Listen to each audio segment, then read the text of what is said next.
আগামী নির্বাচনে যদি আওয়ামী লীগটা অংশগ্রহণ করতে দেয়, যদি ফেয়ার নির্বাচন হয়, ম্যাক্সিমাম 250 থেকে 260টা এরকম আসন পাওয়ার সম্ভাবনা অনেক বেশি, 100-এ 100। আর যদি তারা যে পিআর পদ্ধতি নির্বাচনের কথা বলে, আর যদি পিআর পদ্ধতি নির্বাচন দেয়, আমি তো দেখতেছি আওয়ামী লীগের ব্যতীত আর কেউ কোনো আসন পাবে না পিআর পদ্ধতিতে গেলে। এনসিপি কি বলে, সব বাচ্চারা এসে লুটপাট করতে, চাঁদাবাজি করতে, জায়গায় জায়গায় দেখতেছেন লুটপাট আর চাঁদাবাজি করে বিভিন্ন মানুষের নামে তারা প্রজ্ঞাপনটা ছড়ায়। এনসিপি নেতা হাসনাত আব্দুল্লাহ বলেছেন নৌকা প্রতীক থাকবে না আগামী নির্বাচনে, শাপলা থাকবে। বিষয়টা আপনি কিভাবে দেখছেন?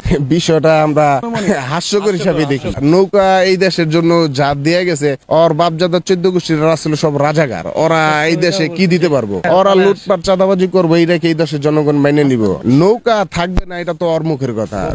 ওর 14 গোষ্ঠীর ভিতরে তো অনেকে নৌকায় ভোট দিব অগ কার্যকলাপের কারণে। ওই তো নিজেই নৌকায় ভোট দিব দেখবেন কিছুদিনের ভিতরে। ওদের দলের ম্যাক্সিমাম লোকই নৌকার লোক।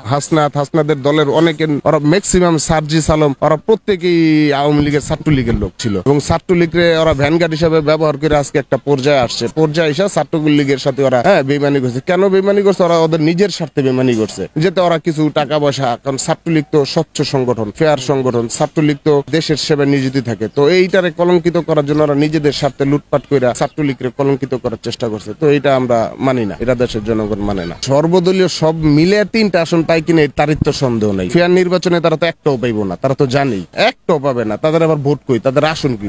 দেশের মানুষ তো শান্তিতে নেই, চুরি ডাকাতি ধর্ষণ লুটপাট। এই কারণে আমি দেখতেছি যে ওদের কার্যকলাপ আওয়ামী লীগের ভবিষ্যৎ অনেক ভালো করে দিছে।